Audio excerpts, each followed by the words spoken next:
Hello, hi ladies. Hello Roko, ahoj Elonko, Ahoj, všichni, ahoj kteří se všichni. nás díváte. Máme tady další vstup ohledně našeho plánovaného kurzu, který se bude konat na konci dubna v Ostravě. A rádi bychom vám řekli něco víc, co tam můžete čekat a na co se dneska podíváme. A já už předám slovo Ilonce a Rokovi a budu jenom překládat. So, Rocco, I just introduced you that we have some new introduction of the event what you are about to make in Ostrava. So, if you could tell us more, what people who join us can look forward to. Thank you.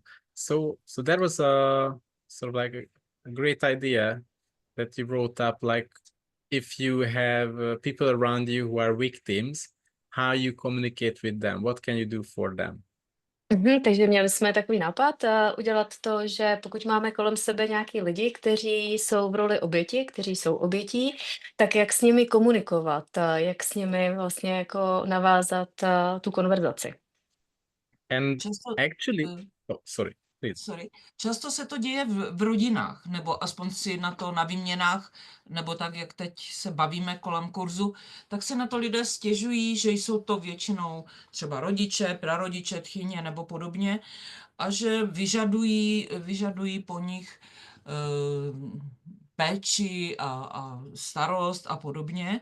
A ta doba je taková velmi uspěchaná a skutečně jdou do manipulací a obětí a naříkání.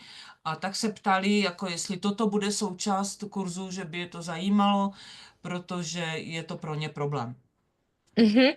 So Ilonka just said that this very often happens in families. It can be from the parents or from grandparents, or that there is required some special care from their side. And as the run is or the time is so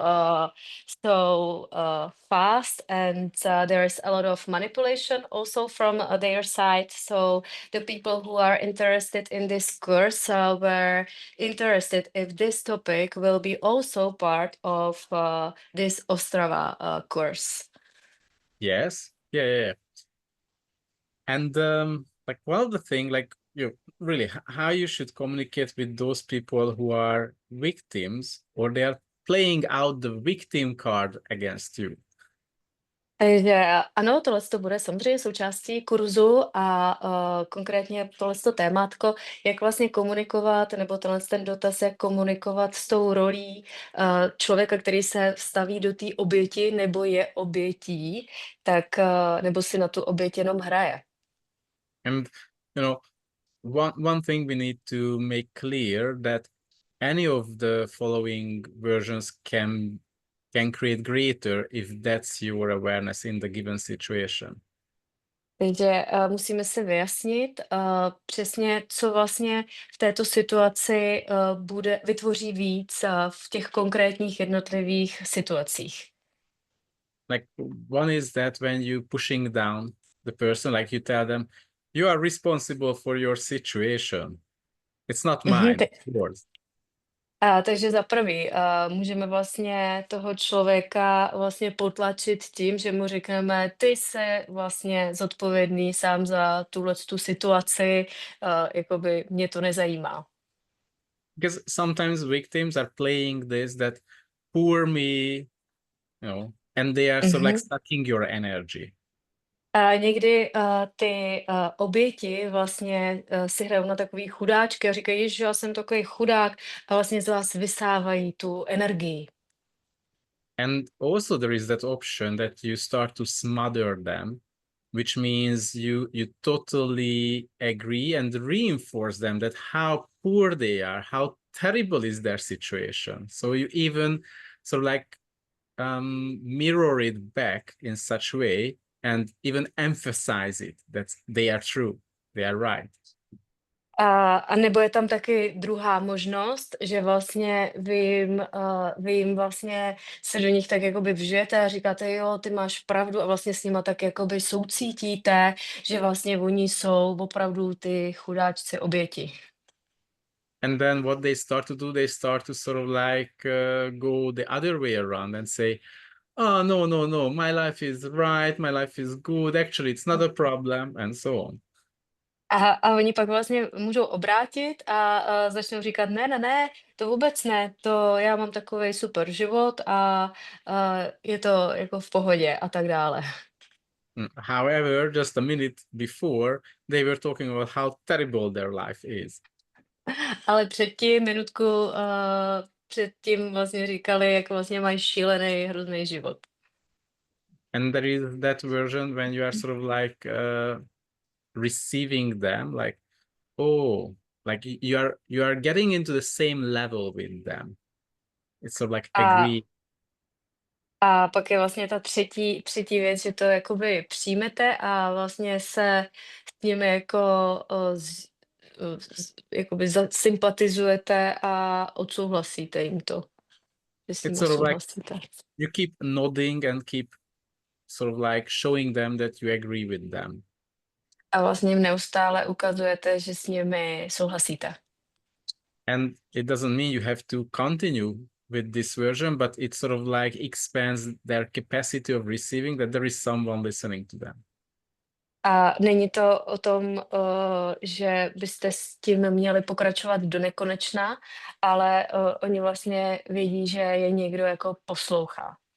And then comes the question, once you sense that finally they can receive something about you, then what is the wedgie or what is the manipulation you can be or do? A pak v tu chvíli vlastně můžete si uvědomit, jakou manipulaci tam můžete k nim použít a jak s nimi jakoby zacházet. You know, did you discuss it last time? What is a wedgie or not yet, right? Wedgie, I don't know. Yeah. That's like a wedge that you put under the door so they cannot close back the door. Jo, a že tam vlastně, že může, so you are in the role of the wedgie? Symbolically, you tell them something which is like a wedge for their reality, so they cannot go back to the reality they've been in before. Takže vy vlastně můžete být taková jejich, ne podložka, ale je to taková zarážka na dveře a v podstatě vlastně už jim nedovolíte díky tomu se vrátit do té reality, kterou žili předtím. Takže symbolicky jakoby můžete být jejich takovou zástrčkou, nebo co to je? Zarážkou. Zarážkou. And of course there is manipulation. Samozřejmě tam je ta manipulace. Which is about what can you be or what can you say that creates greater for all parties involved in the situation. V podstatě čím můžete v tu chvíli být, anebo co můžete říct těm všem zúčastněným v této situaci. Like what can you do that would sort of like make them move out of from their previous state. Co byste mohli udělat, aby se oni mohli vymanit z toho předchozího stavu? So as a result, they will give up their standpoint. Takže jako výsledek oni se vlastně vzdají toho předchozího prostoru, jako nebo toho místa. And also there are tools that you can use that would sort of like expand their space. A vlastně za použití těch nástrojů se expanduje ten jejich prostor. Like what is the energy, what is the contribution you can be that would expand their space. Takže co je třeba ta energie, nebo co je to, co vytvoří víc, aby to expandovalo pro ně ten větší prostor. No. Either they will at the end, they will recognize that they are playing this game. Buď na konci rozpoznají, že hrají tuto hru, and also they are willing to give up what they bought into in order to maintain the victimhood. a taky, že budou ochotní vzdát se toho, co nakoupili, a že se hrajou na tu roli té oběti. And really they start to look for other possibilities. So it's like empowering them.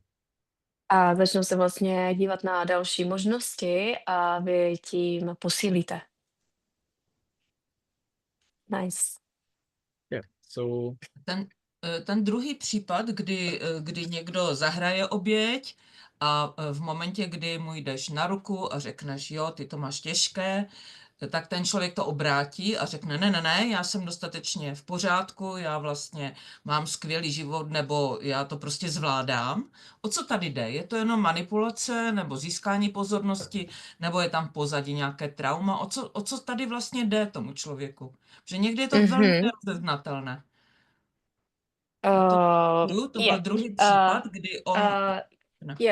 Ilonka just said that the second example you gave us, that the person is in a victim role, and you just say, yeah, you are a victim, poor you, and he immediately turns around and what is it going about? Is it a kind of manipulation, or he just needs some attention, because it is very common? So just imagine that when someone says that they are a victim, they don't really get the, let's say, the intensity of that. Takže někdo třeba řekne, že je oběť, ale nemá takovou intenzitu toho. So for example, when someone's saying, oh, I'm a victim, poor me, blah, blah, blah, actually, if you are listening, you cannot sense the energy behind it as it was true. Takže když někdo řekne, já jsem v oběť, já jsem takový chudáček, bla, bla, bla, a vy zatím vlastně vnímáte tu energii, že to není pravda. So of course, they would like to have, your energy, they need your attention. Takže samozřejmě oni chtějí vaši energii, oni chtějí vaši pozornost. And when you sort of like mirror it back and like make it bigger. A když vy to jako budete... Oh, sorry, I interrupted you. No, please. A když to vlastně budete vyzrcadlit zpětně, tak oni to otočí. And sort of like you start to make it even bigger and put that intensity into it. Jo, takže vy jim to budete zrcadlit a budete to jako zvětšovat, že jsou ještě větší chudáci a vlastně dáte do toho tu intenzitu, pořádnou konečně, jakoby, ten náboj. And then they start to recognize that, well, I didn't want that. A oni to pak jako rozpoznají a řeknou si, ježiš, dobře, tak tohle to já nechci. Actually, I'm a victim, I wear the mask of a victim, but inside I gain power from this. Jo, takže já ve skutečnosti jako nosím tu masku té oběti, ale uvnitř to je jakoby jinak. But if someone else wants to put the stamp on me, like mark me that I'm victim, that would make me bad. Like it would sort of like devastate me. So I start to protect myself. No, I'm not a victim. Everything is fine. Jo, takže já nosím tu masku té oběti a někdo to jako zveličí a vlastně mě dá to razítko, že já jsem ta oběť, což já vím vlastně, že ve skutečnosti jako nejsem, tak já nechci mít tu nálepku, že teda to takhle je, takže já jsem vlastně jako pak v pohodě. So suddenly they start to prove that they are not a victim and their life is amazing. Takže oni vám pak začnou dokazovat, že jejich život je vlastně skvělej, že oni to oběti nejsou. It's the same thing like if you talk to someone, like there is a wife who is always saying like, my husband never helps me anything, my husband is a terrible man. and then you tell them, oh, you should do like this and that, and I know that your husband is a terrible man, and suddenly they start to protect the husband. That no, they are not. Like they bought me a new dress, they bought me a bunch of flowers, and so on. He is an amazing man and father.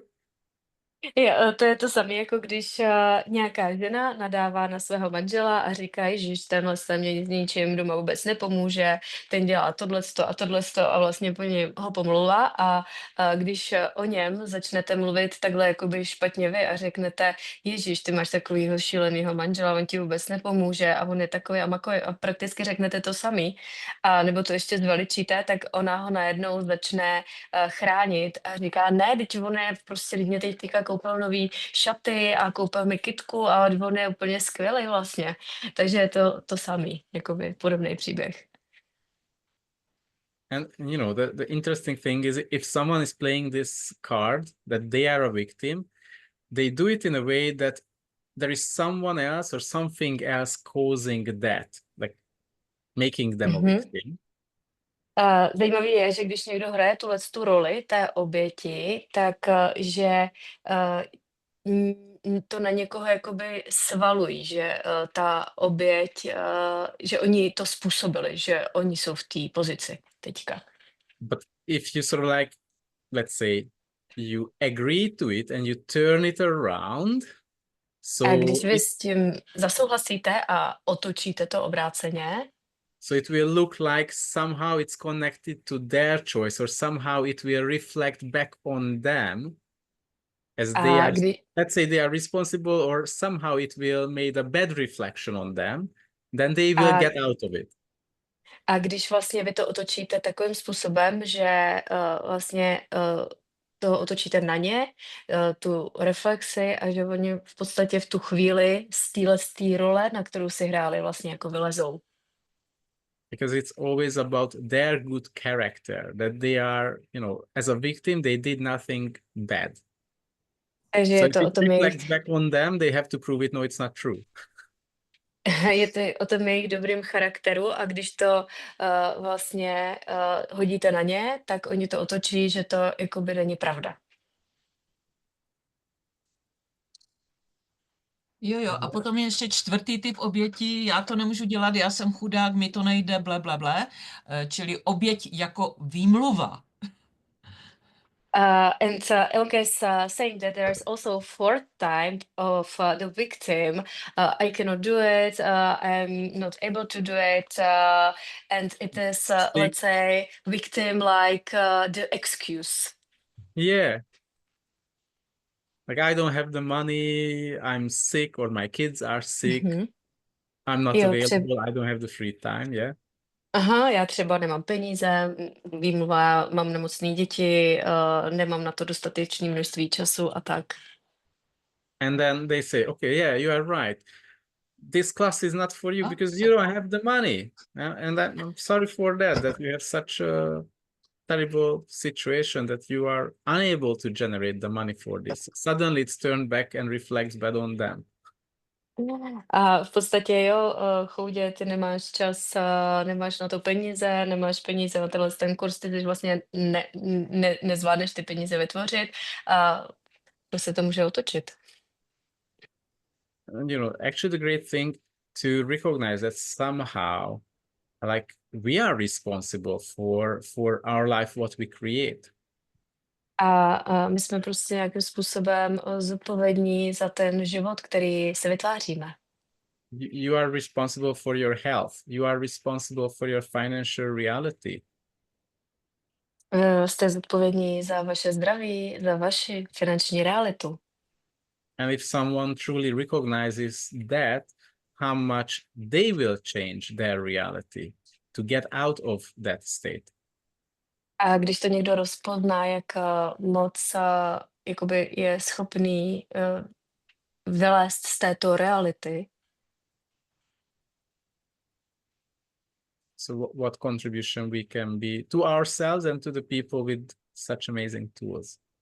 A jakým přínosem my můžeme být pro takovéto lidi, když máme v rukách takovéto nástroje? Wow. To bude jízda. It will be amazing, right? So actually, what contribution this can be if people are joining us and the other people who already joined us, and you know, open up the space for a different future.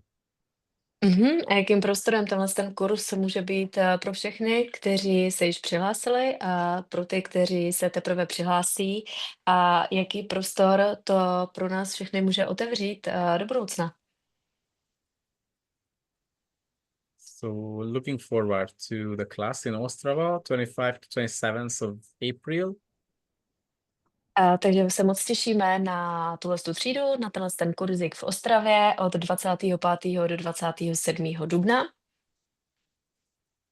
Joyful relationship, and it's also about the creationship you desire to have. Jmenuje se to Radostný vztah a je to samozřejmě o tom, jaký vztah, jaký tvořivý vztah toužíte vymít. Okay, perfect. Rocco, thank you very much for today's live stream, and see you hopefully soon. Yeah, see you in a few days. We come back. Tak a za Těším pár se. dní se zase přihlásíme a řekneme si něco víc. Mějte se krásně, hezký večer. Thank you, Inka. Ahoj. Thank you, Zuzana. Ahoj. Bye-bye. Ahoj. Thank you, Rocco.